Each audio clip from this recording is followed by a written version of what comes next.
Umaga Pilipinas, magandang umaga Pangasinan at Dagupan City. At sa lahat ng ating mga taga-subaybay sa ating DZRD 981 Top News at SMNI News North Luzon, FB page. Ngayon po ay araw ng Martes, ika-3 ng Oktubre taong 2023. Ako po inyong tagapagbalita, kapartner J. Miguel Mendoza. At sa unang detalye ng ating balitang lokal ngayong umaga.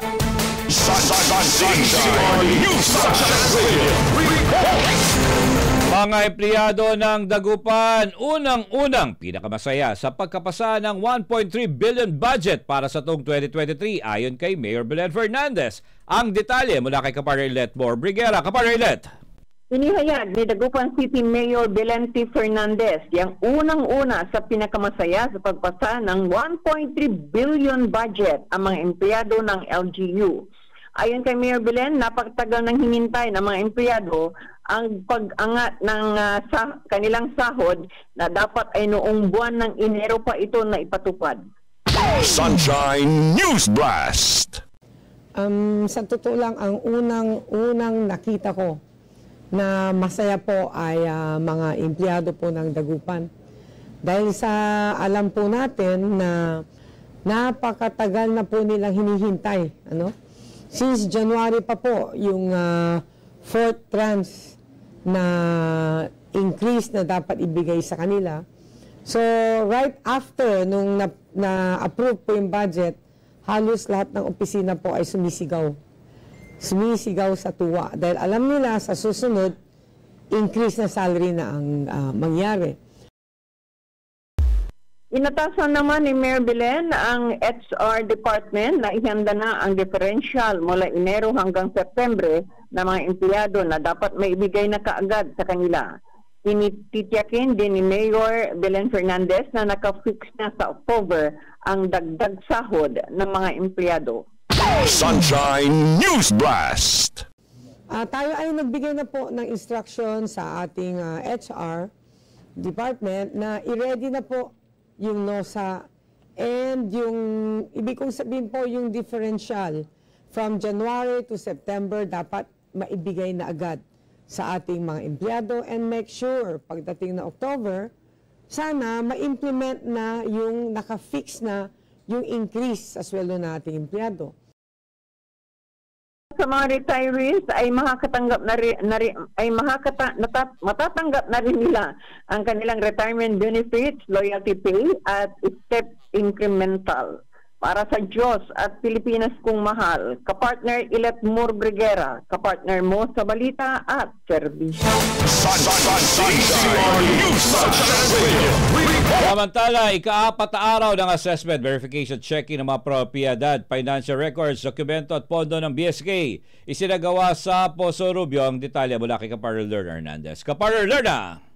Yes, kapartner, ika-4 na araw na ang isinasagawang assessment, verification at checking ng mga pag-aaral, financial records, mga dokumento at pondo ng barangay at Sangguniang Kabataan sa bayan ng Poso Rubio kahapon, Oktubre 2. Pinangunahan ito ng Municipal Assessment and Turnover Team kasama si Mayor Kelvin Chan na isinagawa sa mga barangay ng Poso Rubio.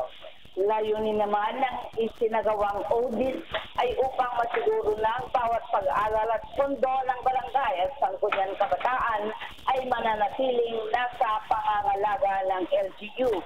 Paraan din ito para manatiling transparent ang bawat barangay sa mga mamamayan patungkol sa kanilang mga naisakatupalang proyekto at natitirang hawak na pondo. Kabilang naman ng mga barangay ay ang sumailalim na sa assessment as beneficiary of priorities and funds at ang Poblacion 3, Rosario, Alipangpang, Malukyat, Balakag, Bilan, Castano, Don Benito at Batakil. Para sa Diyos at Pilipinas kung mahal, Lerna Hernandez, kapartner mo sa balita at serbisyo.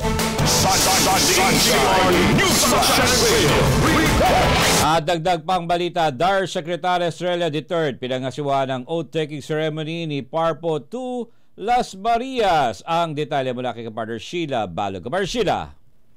Ginangasiwa ni Department of Agrarian Reform Secretary Condado M. Estrella III ang oath-taking ceremony ni Parpo Charlos E. Las Marias bilang Provincial Agrarian Reform Program Officer 2 o Parpo 2. Si Parpo Las Marias ay nagsilbi bilang Special Assistant to the Secretary as Provincial Agrarian Reform Program Officer 1 para sa Darpo, Pangasinan, bago na italang Parpo 2. Saksi naman sa seremonya sina Regional Director Maria Ana Francisco, Parad Attorney Jidaida Martin Lauraya, PAC, PCAO Dona V. Estrada at Arpo 2 Andres Billion. Para sa Diyos sa Pilipinas, kung mahal, sila balo ka-partner mo sa balita. Samantala, Infanta Pangasinan Top 2 sa Most Improved LGU. 3rd to 4th Class Municipality, Top 7 Most Competitive Resiliency Award. Ang detalye, alamin natin kay Kapartner Bien Bergabilla. Kapartner Bien. Malugod na ibinahagi ng bayan ng Infanta ang nakamit itong tagumpay dahil sa pagkakaisa ng Infanta niyan. Ito ay dahil top 2 ang Infanta sa Most Improved Local Government Unit sa kategoryang 3rd to 4th Class Municipality at top 7 naman sa Most Competitive Resiliency Award. Ayon kay Mayor Marvin Martinez, patunay lamang ito na ginagampanan na mahusay ang reservisyon na itaas sa bawat isa sa lokal na pamahalaan. Bungaan niya ang katagumpayan na nakamit sa pinagsama-samang sakripisyo at pagtutulungan ng bawat kawani ng pamahalaang lungsod. Para sa Diyos, si Pilipinas, si Ben Bergabilla, kapartner mo sa balita at serbisyo.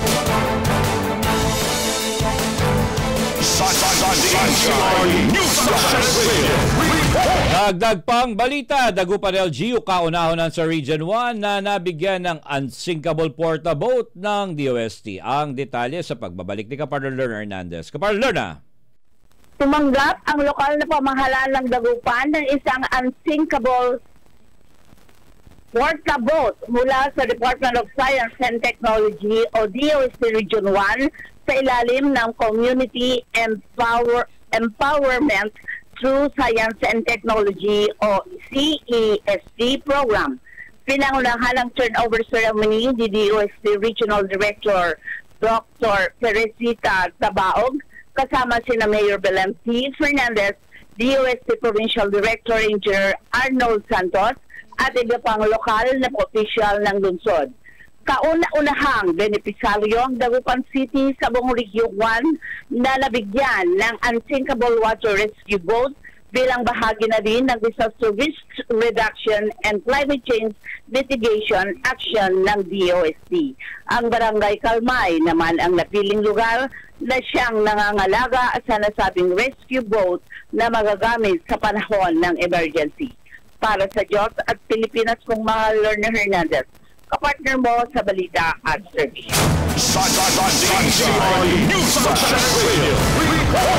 Samantala, 8 LGU ng Pangasinan at Center for Disaster Preparedness Foundation Inc. lumagda ng kasunduan ukol sa kahandaan sa panahon ng sakuna. Ang detalye mula kay Kapartner Sheila Balo. Kapartner Sheila. Ilagda ng Memorandum of Understanding o MOU sa magitan ng 8 LGU ng Pangasinan at Center for Disaster Preparedness Foundation Incorporated noong September at 30 sa Lingayen, Pangasinan. Layo rin nakasunduan na palawak ang kamalayan ng komunidad ukol sa kahandaan sa sakuna ng mga pamilya sa lawigan ng Pangasinan. Ang sakuna na ito ay tulukal sa mga skilling across integrated risk management at national and local level record of balancing project. Pabilang sa ng LGU na dumagda sa kasunduan ng ang Alpha Lab, Bautista, Bugalyon, Lingayen, mga Taren, Rosales, Obispondo at San Carlos City. Para sa Diyos sa Pilipinas kung mahal, sinabalo pa partner mo sa balita at service.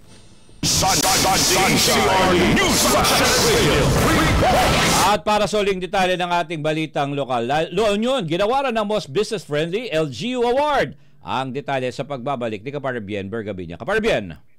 Sa muli ay ginawaran ang pamahalaang panlalawigan ng La Union bilang National Finalist sa Search for Most Business-Friendly Local Government Unit Award 2023. Pinangasiwaan ng sabing search sa taong ito ng Philippine Chamber of Commerce na may tayang Vision 2050 the Philippines a First World Economy.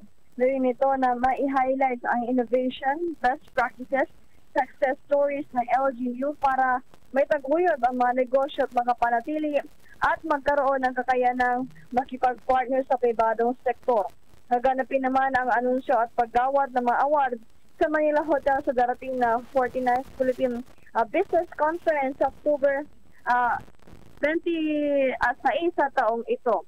Para sa Diyos Pilipinas Kumahato, si Dian Verdeviña, kapartner mo sa balita at service. Sunshine News Blast.